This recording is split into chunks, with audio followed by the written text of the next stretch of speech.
Audio Jungle। तो नमस्कार दोस्तों, आज की क्लास में आप सबका स्वागत है। और आज हम सामाजिक अध्ययन महत्वपूर्ण प्रश्नोत्तरी देखने वाले हैं। तो बिना देरी करते हुए आज के इस सेशन को शुरू करते हैं। पहला क्वेश्चन है हमारा, कौन सा प्राकृतिक पर्यावरण का एक घटक है? कौन सा प्राकृतिक पर्यावरण का एक घटक है? इनमें से आपको बताना है पहाड़, धर्म, संस्कृति, रीति रिवाज। इनमें से जो सही ऑप्शन होगा उसी का आपको क्या करना है, चयन। तो दोस्तों यहाँ पर आप सेलेक्ट करें कौन सा होगा इनमें से प्राकृतिक पर्यावरण का एक घटक। इनमें से देखना है आपको। तो यहाँ पर देखो, प्राकृतिक नाम याद रखते हैं तो पहाड़ आ जाएगा इसके अंदर। इसमें क्या होगा? पहाड़। तो ये हमें याद रहना चाहिए। नेक्स्ट क्वेश्चन की बात कर लेते हैं दोस्तों। दूसरा क्वेश्चन क्या कह रहा है कि मानवीय पर्यावरण का घटक है। क्या कह रहा है? मानवीय पर्यावरण का घटक है। मानवीय, ये शब्द आपको याद रखना है।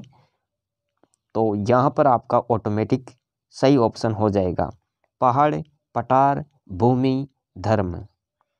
तो इनमें से जो सही ऑप्शन होगा वो क्या होगा? तो दोस्तों ऑप्शन डी सही होगा। इसमें धर्म मानवीय पर्यावरण का ये घटक है। अगले क्वेश्चन पर चलते हैं। वायु का वह आवरण जो पृथ्वी को चारों ओर से घेरे हुए हैं कहलाता है। वायु का ऐसा आवरण जो पृथ्वी को चारों ओर से घेरे रखता है, उसका नाम आपको बताना है। उसे क्या बोलते हैं? स्थलमंडल, वायुमंडल, जलमंडल, मानवमंडल। इनमें से सही ऑप्शन का आपको चयन करना है दोस्तों। तो क्या हो जाएगा सही ऑप्शन? वायु का वह आवरण जो पृथ्वी की चारों ओर से घेरे हुए रहता है, वह क्या कहलाता है? वायु शब्द आ गया। तो यहाँ देख लो आप, वायु शब्द, ये वायुमंडल हो जाएगा। अगले क्वेश्चन की बात करते हैं दोस्तों। अगला क्वेश्चन क्या कह रहा है? तो यहाँ पर देखिए, विश्व पर्यावरण कब मनाया जाता है? अरे विश्व पर्यावरण ये क्या है? यहाँ पर है दोस्तों विश्व पर्यावरण दिवस। क्या लिखा हुआ है? विश्व पर्यावरण दिवस कब मनाया जाता है? तो यहाँ पर थोड़ा सा आपको ध्यान रखना है।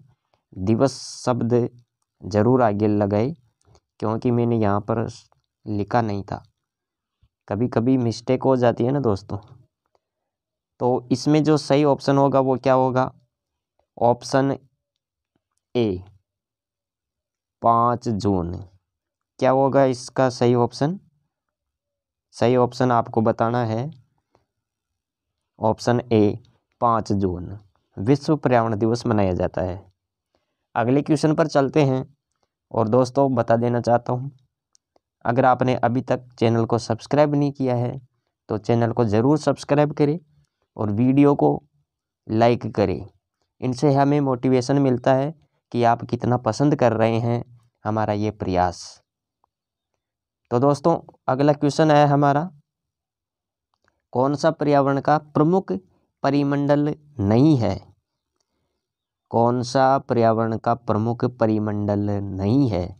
नहीं है स्थलमंडल, जलमंडल, वायुमंडल, मानवमंडल। पर्यावरण का प्रमुख परिमंडल तो स्थलमंडल, जलमंडल, वायुमंडल, ये सब तो हैं, लेकिन कौन सा नहीं है? मानवमंडल। तो यही आपका सही ऑप्शन होगा। अगले क्वेश्चन पर चलते हैं।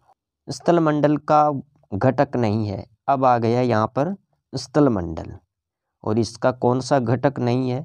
पहाड़, पठार, मैदान, समुद्र। सही ऑप्शन का चयन करना है दोस्तों। लास्ट में आप अपने क्वेश्चन कितने सही कर पाते हैं वो आपका एवरेज रहने वाला है। तो यहाँ बताइए स्थलमंडल का घटक नहीं है। पहाड़, पठार, मैदान, समुद्र। इनमें से समुद्र, इसमें जो सही ऑप्शन होगा वो क्या होगा दोस्तों? समुद्र। अगला क्वेश्चन क्या कह रहा है? वस्तुओं की अदला बदली का व्यापार जिसमें धन का प्रयोग नहीं होता वह कहलाता है। दोस्तों क्या कहलाता है? जिसमें धन का प्रयोग नहीं होता और वस्तुओं की अदला बदली होती है, वह व्यापार जिसमें धन नहीं लगता, धन का प्रयोग नहीं होता, वह क्या कहलाता है? इनमें से सही ऑप्शन का आपको चयन करना है। वस्तु विनिमय, मौद्रिक विनिमय, ऑनलाइन विनिमय, इनमें से कोई नहीं। सही ऑप्शन होगा आपका वस्तुओं की अदला बदली हो रही है। और वस्तु शब्द कहाँ पर आ गया? ये रहा ऑप्शन ए में। क्या है? वस्तु विनिमय। इसमें क्या होता है दोस्तों? वस्तुओं की अदला बदली का ये व्यापार है।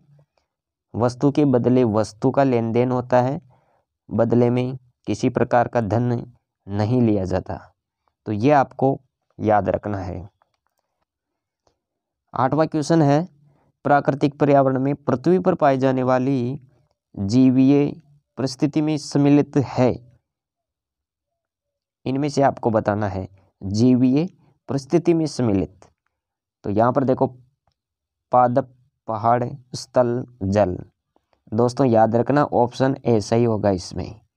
पादप, अरे जिसकी वृद्धि होती है ये पादप है, ये जीवीय परिस्थिति में सम्मिलित है। अगला क्वेश्चन देखो यहाँ पर, और प्राकृतिक पर्यावरण में पृथ्वी पर पाई जाने वाली अजीवीय परिस्थिति में सम्मिलित है। अब देखो यहाँ पर इसका विपरीत आ जाएगा।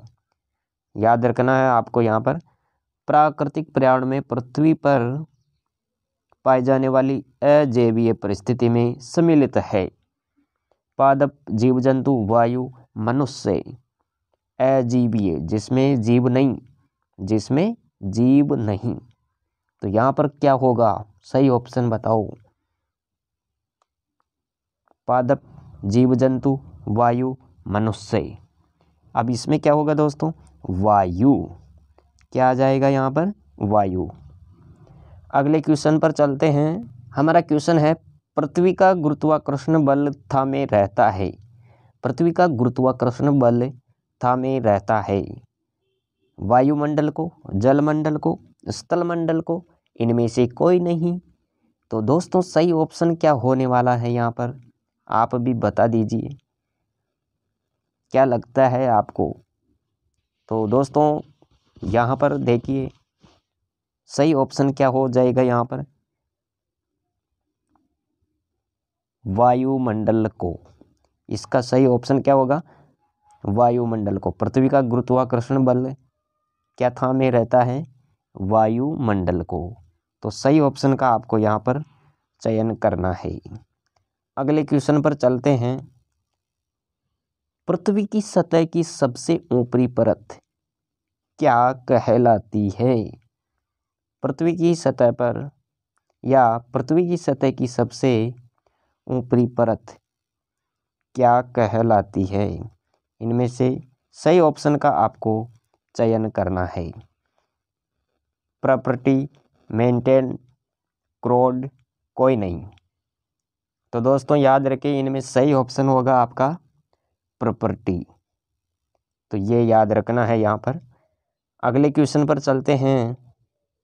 अगला क्वेश्चन है, लाल किला जिस पत्थर से बना हुआ है, लाल किला जिस पत्थर से बना हुआ है वह कहलाता है, वह कौन सा पत्थर कहलाता है?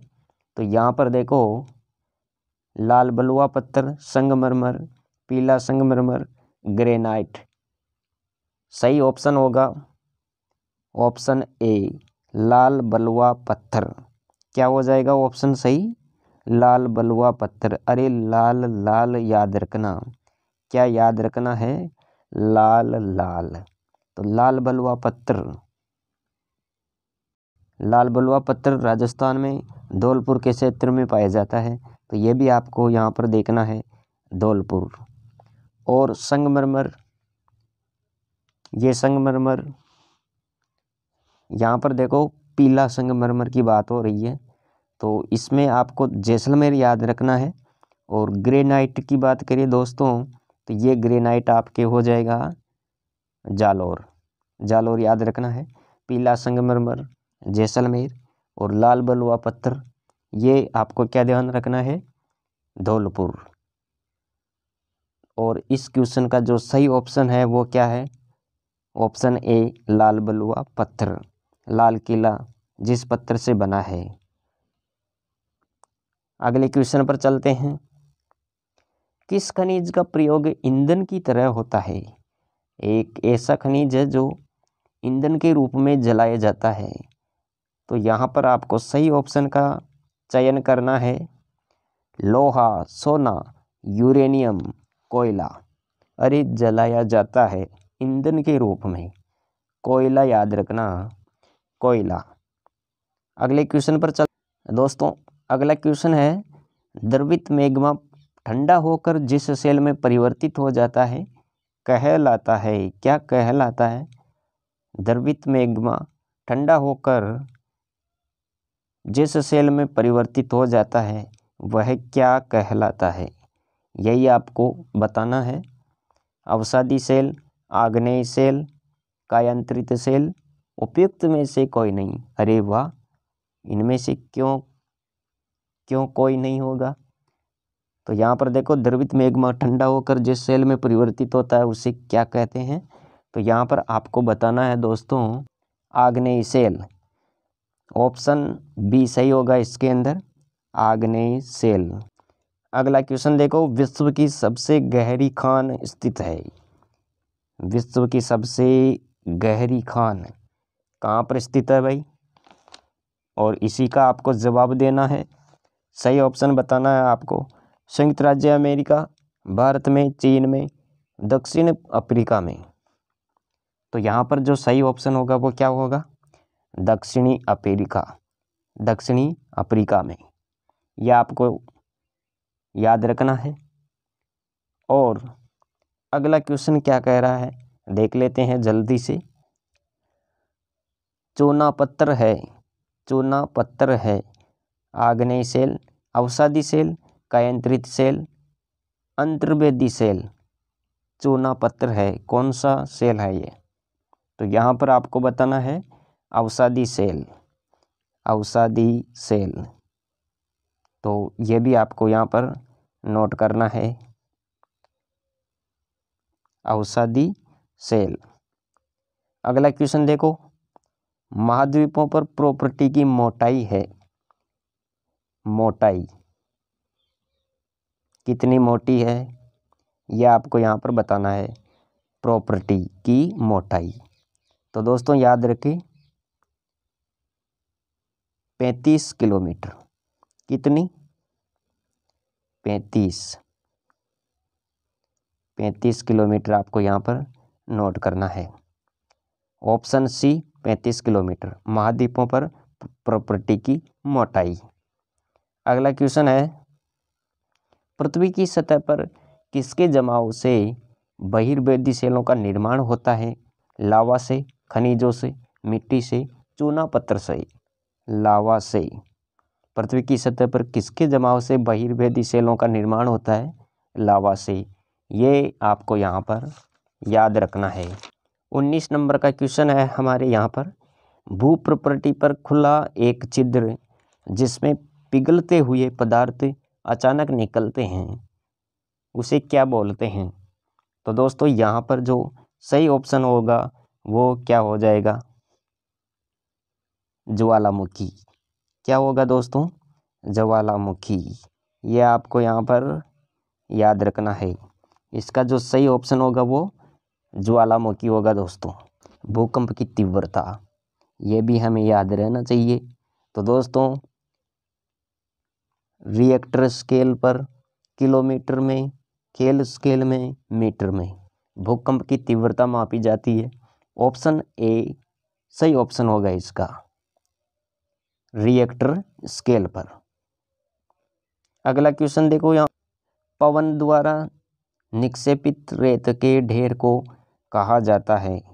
पवन द्वारा निक्षेपित रेत के ढेर को क्या कहा जाता है? डेल्टा, अपरदन, बालू टिब्बा, खड़ीन। तो दोस्तों यहाँ पर आपको याद रखना है, इसका जो सही ऑप्शन होगा वो क्या होगा? ऑप्शन सी, बालू टिब्बा। डेल्टा के बारे में भी याद रखें, ये नदियों द्वारा बनता है। अपरदन मिट्टी द्वारा यानी मिट्टी का कटाव। और खड़ीन आपको याद रखना है, ये जैसलमेर क्षेत्र में कृषि का प्रकार है। अगले क्वेश्चन पर चलते हैं। विश्व का सबसे ऊंचा जलप्रपात है? विश्व का सबसे ऊंचा जलप्रपात नियाग्रा, विक्टोरिया, एंजल, उपयुक्त में से कोई नहीं। तो यहाँ पर जो सही ऑप्शन होगा वो क्या हो जाएगा? एंजल आपको यहाँ पर याद रखना है। और नियाग्रा के बारे में भी ध्यान रखें, ये सेंट लॉरेंस में। और विक्टोरिया अफ्रीका के जम्बेजी नदी, तो ये भी आपको याद रखना है। मैदानी क्षेत्र में नदी के मोड़ क्या कहलाते हैं? मैदानी क्षेत्र में नदी के मोड़ क्या कहलाते हैं? तो इनमें से सही ऑप्शन का आपको चयन करना है। खादर, तटबंध, विसर्प, बाढ़कृत। तो दोस्तों याद रखें ऑप्शन सी, विसर्प। इसके बाद में अगला क्वेश्चन देखो। पृथ्वी की सतह पर सेलों के टूटने से होने वाली क्रिया को कहते हैं? दोस्तों पृथ्वी की सतह पर सेलों के टूटने से होने वाली क्रिया क्या कहलाती है? अपरदन की क्रिया, अपक्षय की क्रिया, जलप्रपात की क्रिया, स्टेक की क्रिया।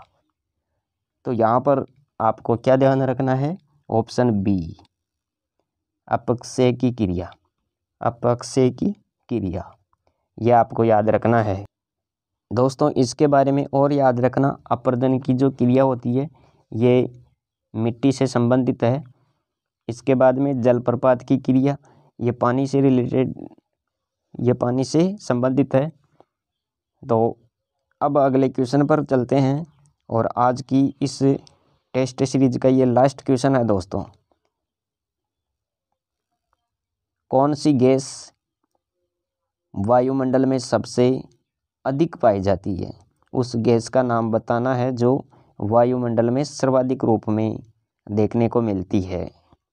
Nitrogen, oxygen, carbon dioxide, ozone. दोस्तों इनमें से सही ऑप्शन का चयन करना है।